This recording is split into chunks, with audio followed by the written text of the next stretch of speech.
ক্ষমতা এবং বয়সের আড়ালে নীতিহীনতায় আমাদের কিশোর কিশোরীদের ভবিষ্যৎ কোন দিকে? একজন 18 বছর বয়সী কিশোরী নিয়ে কিছু কথা।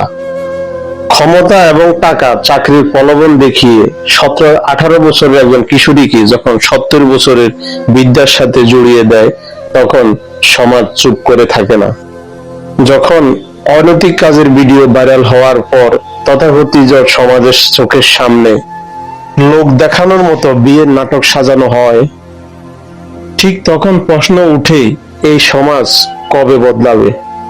ধর্মের দোহাই দিয়ে, বিয়ের আবরণ দিয়ে কোনো অনৈতিকতাকে আড়াল করা যায়? চাকরির বদলে, ক্ষমতার লোভে যদি কারো বিছানায় যেতে হয়, তবে কেবল এই মেয়ের জীবন ধ্বংস নয়, পুরা সমাজ ধ্বংসের মুখে। এই সমাজের জন্য এটি একটি বড় বিপর্যয়। সবচেয়ে ভয়ঙ্কর বিষয় হলো, বিভিন্ন সূত্রে জানা যায়, এইসব পরিবার পরিজন জানার পরেও তারা চুপ থাকে।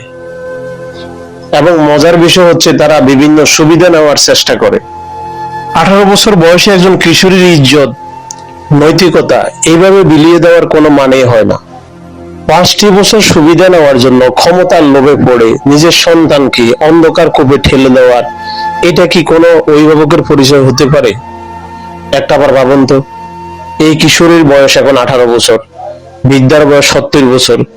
না হয় বিয়ে হয়েছে বিভিন্ন চাপে পড়ে, কিন্তু বিদ্যা দুনিয়া থেকে বিদায় নেওয়ার পরে এই কিশোরীর বাকি জীবন, বাকি ভবিষ্যৎটা এখনো পড়ে আছে। কোথায় গিয়ে দাঁড়াবে? একটাবার ভাবছেন? যুগের পর যুগ আমাদের দেশে সমাজ ব্যবস্থা বদলানোর জন্য কত না চেষ্টা করা হলো, সেই ধর্মের দোহাই দিয়ে, ক্ষমতার লোভ দেখিয়ে, অর্থ টাকা পয়সার লোভ দেখিয়ে এইভাবে কিশোরীদেরকে টার্গেট করা হচ্ছে। বদলাতে হবে এই সমাজকে। আজ সময় এসেছে আমাদের কিশোর কিশোরীদেরকে অনৈতিক পরিস্থিতির ফাঁদ থেকে উদ্ধার করতে হবে। এই সমস্ত হীনমন্যতার অভিভাবকদের কাছে আহ্বান, সন্তানের ক্যারিয়ারের সুবিধার চেয়ে নৈতিকতা সবার উপরে।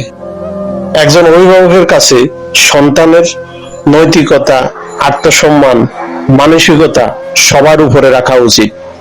আসুন ক্ষমতার মোহরের বিরুদ্ধে এই প্রজন্মকে আমরা গড়ে তুলি।